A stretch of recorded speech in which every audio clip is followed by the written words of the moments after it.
नमस्कार, मैं आपके साथ हूं रश्मि श्रीवास्तव और आप देख रहे हैं सी न्यूज भारत। वक्त हो गया एक बार फिर से मध्य प्रदेश की खबरों का, जहां शुरू करते हैं मध्य प्रदेश बुलेटिन का सिलसिला।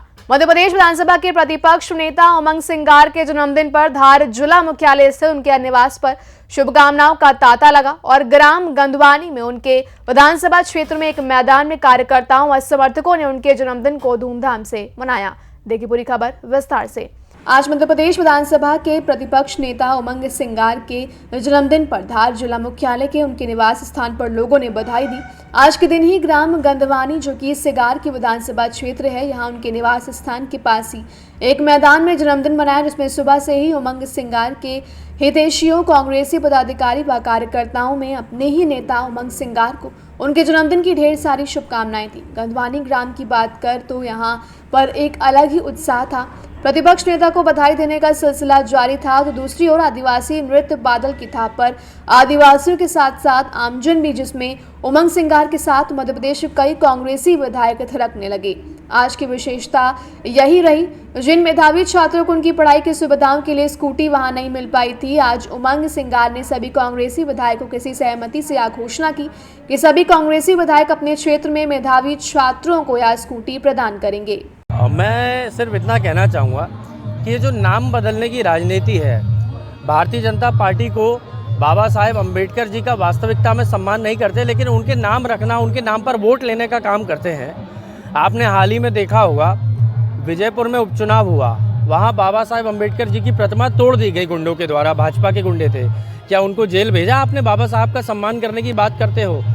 आपने भिंड में फूफ थाने में बाबा साहेब की मूर्ति थाने में कैद रखी है।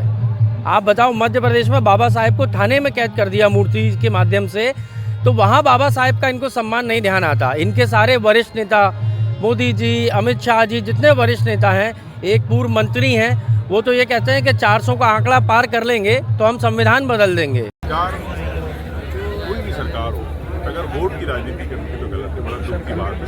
हम सभी माननीय सभी विधायकों ने एक निर्णय भी करा भी आपके सामने कि हम सब मिलके अपनी अपनी विधानसभा में जो मेधावी छात्र, जो भारतीय जनता पार्टी की सरकार स्कूटी और लैपटॉप नहीं दे पा रही, हम एक सांकेतिक रूप से एक सरकार को जगाने के लिए सरकार उस योजना को वापस से चालू करे, सबको मिले।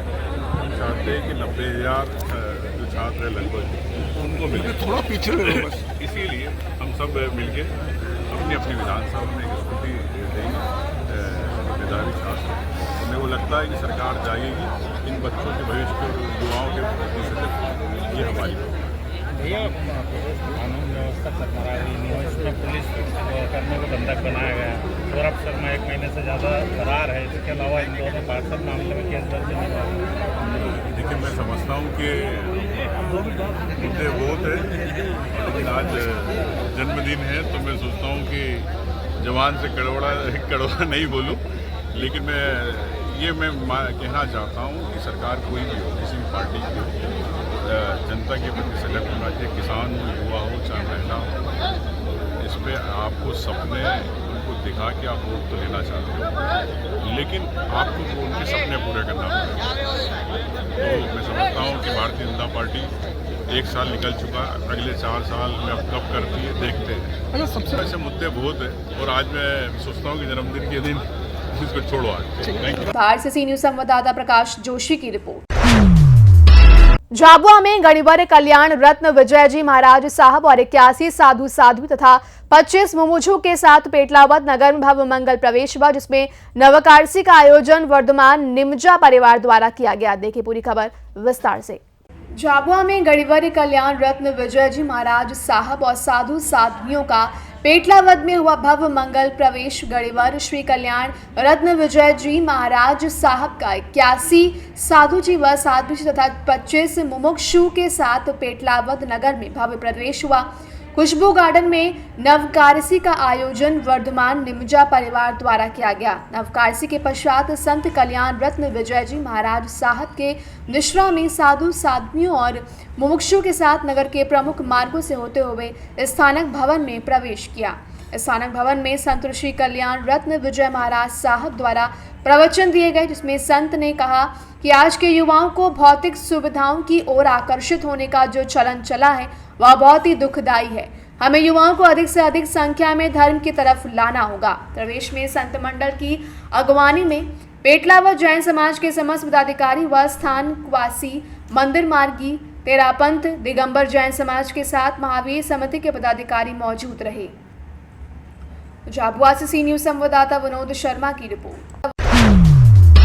के निर्देशानुसार और प्रदेश अध्यक्ष एडवोकेट आराधना भार्गव तथा कार्यकारी प्रदेश अध्यक्ष इंद्रजीत सिंह शंकु की सहमति से राष्ट्रीय प्रवक्ता एडवोकेट शिव सिंह ने नए पदाधिकारियों की नियुक्ति की है। देखिए पूरी खबर विस्तार से। रीवा मध्य प्रदेश किसान संघर्ष समिति का विस्तार करते हुए किसान संघर्ष समिति के राष्ट्रीय अध्यक्ष डॉक्टर सुनीलम के निर्देशानुसार प्रदेश अध्यक्ष एडवोकेट आराधना भार्गव एवं कार्यकारी प्रदेश अध्यक्ष इंद्रजीत सिंह शंकु की सहमति से राष्ट्रीय प्रवक्ता एडवोकेट शिव सिंह ने कार्यकारिणी घोषणा कर पदाधिकारियों को नियुक्ति पत्र सौंपे। वहीं पदाधिकारियों में प्रदेश सचिव संत कुमार पटेल, संयोजक सतना तेजभान सिंह, जिला अध्यक्ष रीवा फौजी यदुवंश प्रताप सिंह, जिला अध्यक्ष मऊगंज डॉक्टर हीरालाल पटेल, कार्यकारी अध्यक्ष मऊगंज श्रद्धा मिश्रा, कार्यकारी अध्यक्ष रीवा ललित मिश्र एवं लोकनाथ पटेल उपाध्यक्ष पद पर फौजी रमेश पटेल, सुरेश पटेल, अंशुल सिंह चौहान, राजेश साकी तथा महासचिव खुशीलाल पटेल, सचिव भीम सिंह आदि लोग उपस्थित रहे। साथियों, आज मध्य प्रदेश किसान संघर्ष समिति का रीवा जिले का गठन किया गया है और राष्ट्रीय किसान संघर्ष समिति के राष्ट्रीय जो प्रवक्ता हैं शिव सिंह जी हम लोगों के बीच में हैं और आज वो रीवा की कमेटी, मऊगंज के जिला अध्यक्ष और सतना के संयोजक की घोषणा करेंगे आप लोगों के बीच में। और मैं चाहूँगा कि वो इसका पूरा उद्देश्य और संक्षिप्त में बताने का काम करें। वैसी सिंह आज किसान संघर्ष समिति के पदाधिकारियों की घोषणा माननीय राष्ट्रीय अध्यक्ष डॉक्टर सुनीलम जी के निर्देशानुसार और मध्य प्रदेश किसान संघर्ष समिति के प्रदेश अध्यक्ष एडवोकेट आराधना भार्गव जी एवं कार्यकारी अध्यक्ष भाई इंद्रजीत सिंह शंकु जी के सहमत से रीवा जिले का अध्यक्ष दादा यदुवंश प्रताप सिंह जी को और मऊगंज जिले का अध्यक्ष डॉक्टर हीरालाल पटेल जी को बनाया गया है और साथ में संपूर्ण कार्यकारिणी का गठन किया गया है। और सतना के जो संयोजक पद पर हैं वो तेजभान सिंह जी हमारे यहाँ मौजूद हैं, उनकी भी घोषणा यहाँ से आज की जा रही है। और मैं सबसे निवेदन करना चाहता हूँ कि 26 जनवरी को राष्ट्रीय काल है ट्रैक्टर परेड का, ट्रैक्टर मार्च का, तो सभी साथी जो है 26 जनवरी को अपने अपने ट्रैक्टर वाहन के साथ करैया मंडी 12 बजे पहुंचेंगे और वहां से हम लोग कलेक्ट्रेट की ओर रवाना होंगे। आज हम वहीं से पदाधिकारियों से 26 जनवरी ट्रैक्टर परेड मार्च में भारी संख्या में शामिल होने की अपील भी की गई है। रीवा से सी न्यूज संवाददाता अर्जुन की रिपोर्ट। रुक करेंगे सीहोर में, जहां प्रयागराज महाकुंभ 2025 में सनातन धर्म महासभा के राष्ट्रीय महासचिव महामंडलेश्वर पंडित अजय पुरोहित का अभिषेक जगत गुरु के रूप में किया गया। देखिए पूरी खबर विस्तार से। सीहोर में सनातन धर्म महासभा के राष्ट्रीय महासचिव महामंडलेश्वर पंडित अजय पुरोहित को जगत गुरु के रूप में अभिषेक का आयोजन प्रयागराज महाकुंभ 2025 में किया गया था। इस मौके पर सार्वभौम सनातन धर्म महासभा के राष्ट्रीय अध्यक्ष आचार्य उदय मिश्रा सहित अनेक नागों, संतों और साधुओं के मध्य पंडित श्री पुरोहित का अभिषेक किया गया था। उन्होंने सनातन धर्म को शिखर में पहुंचाने वाले और कथाओं के बल पर जन जन तक धर्म को पहुंचाने वाले सार्वभौम सनातन धर्म महासभा के राष्ट्रीय महासचिव महामंडलेश्वर पंडित अजय पुरोहित अब जगत गुरु की उपाधि प्राप्त कर चुके हैं। वहीं इस अवसर पर मीडिया से बात करते हुए उन्होंने और क्या कुछ कहा, आइए आपको सुनाते हैं। बाद पहला अवसर आया है सीहोर में, पहले आप महामंडलेश्वर बने, जगत गुरु की पदवी आपको प्रदान की गई है। कुंभ में क्या प्रक्रिया रही जगत गुरु बनने की और अब कैसा अनुभव कर रहे हैं?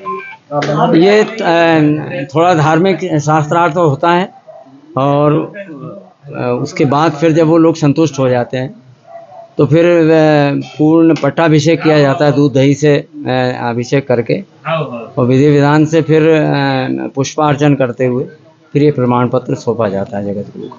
विश्व की इतनी बड़ी जिम्मेदारी आपको सौंपी गई है, अब कैसे आपका दायित्व का निर्वहन शुरू करेंगे? ये बात तो आपने सत्य कही कि पद प्राप्त करना बात अलग है, लेकिन उस पद पे रहकर उस पद का ईमानदारी से उस पद पे निर्वाह करना बड़ा कठिन है। सीहोर से सी न्यूज संवाददाता रजनी राय की रिपोर्ट।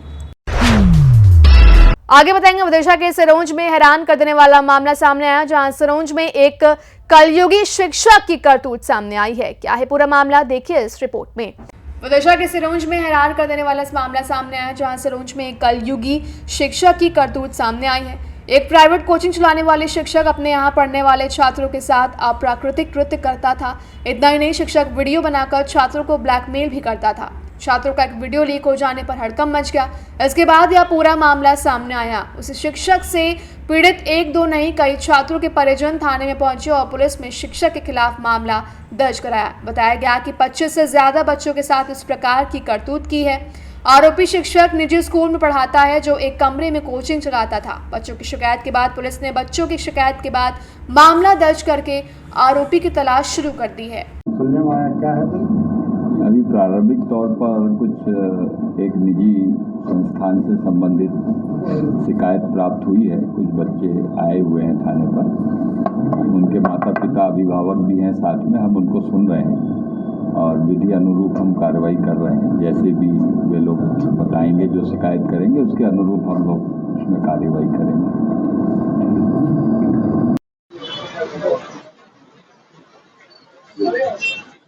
जी सर, सिरोंज में एक मामला आया, क्या उसकी शिक्षक से क्या पूरा मामला? अभी सिरोंज में एक बहुत गंभीर रिपोर्ट प्राप्त हुई, जिसमें एक बालक जो कि 8वीं के पढ़ने वाला है, उसने बताया कि उनके जो टीचर हैं जो कोचिंग पढ़ाते हैं, तो कोचिंग में पढ़ाने के बाद सबको रवाना करके उनके द्वारा पिछले दिनों अप्राकृतिक कृत्य जो है लैंगिक कृत्य उनके साथ किया गया।